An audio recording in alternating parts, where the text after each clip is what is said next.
There is no doubt that the lessons that we are learning in Ukraine show us that low-cost innovation is starting to dominate the battlefield.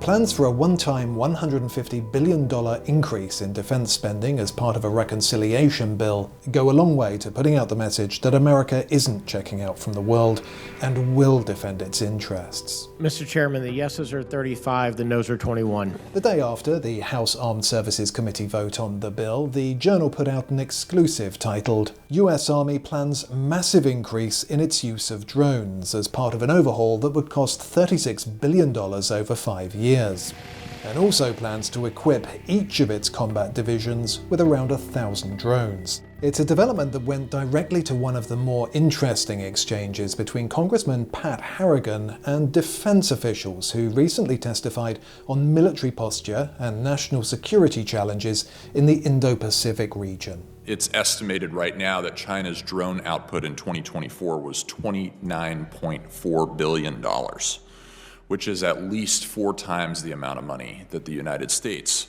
is spending, obviously with far lower, by an order of magnitude, unit costs. The North Carolina Republican honed in on what China can produce, dollar for dollar, compared with what we here in the US are capable of producing. Most times, when a product is purchased in China and then sold in the United States, it's sold for approximately 3 to 6 times, depending on the distribution model, what it actually costs to produce in China. So when we look dollar to dollar against what China is spending on their defense, what the United States is spending on our defense, you can't compare it dollar for dollar because those dollars are representative of a very different production capacity. Mr. Harrigan said that of particular concern, given what we've seen in Ukraine, are small unmanned aircraft systems and small drone capabilities. We've come to a point where we have $2,500 drones that are truly threatening multi-hundred million, if not billion-dollar assets.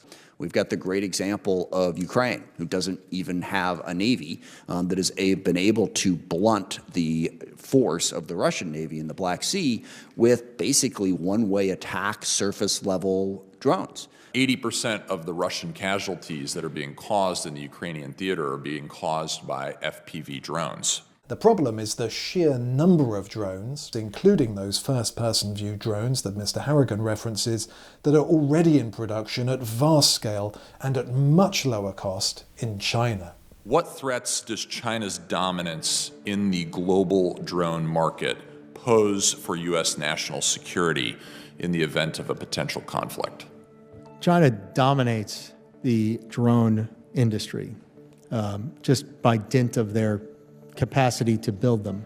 Many of the long lead critical items that go into any drone are made in the People's Republic of China. So diversifying our supply chains in order to ensure that we're not dependent on China to acquire the drones that we need to deter China is absolutely critical.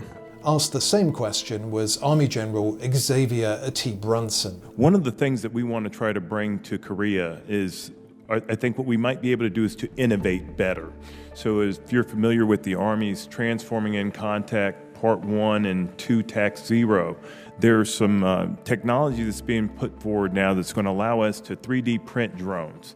And so we can have our own autonomous swarms that we could go counter with. We're also looking to invest in other counter UAS technologies as we've seen the hardening along the DPRK border within the DMZ. We've got to be able to see a bit further. Are we doing any of these initiatives at the scale we need to do them in order to accomplish your strategic objectives that you've been given? I'm dissatisfied with the scale. I'm dissatisfied with the speed, and we have to go faster, work harder, and get better. With the GOP's defense rebuild, additional resources must be factored in to counter, in at least some part, the drone pacing threat posed by China.